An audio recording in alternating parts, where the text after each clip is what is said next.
Welcome to new TV Telugu.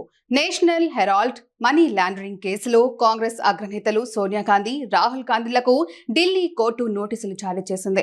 National Herald కేసుకు సంబంధించి PMLA కేసులో ఈడీ ఛార్జ్ షీట్ ను రౌస్ అవెన్యూ కోర్టు విచారణకు స్వీకరించింది.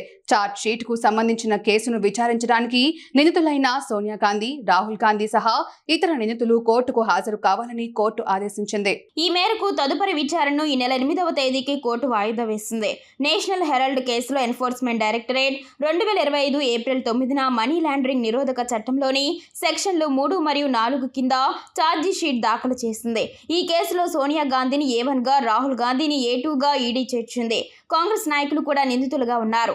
నేషనల్ హెరాల్డ్ అనేది 1938లో జవహర్లాల్ నెహ్రూ స్థాపించిన చారిత్రక వార్తాపత్రిక.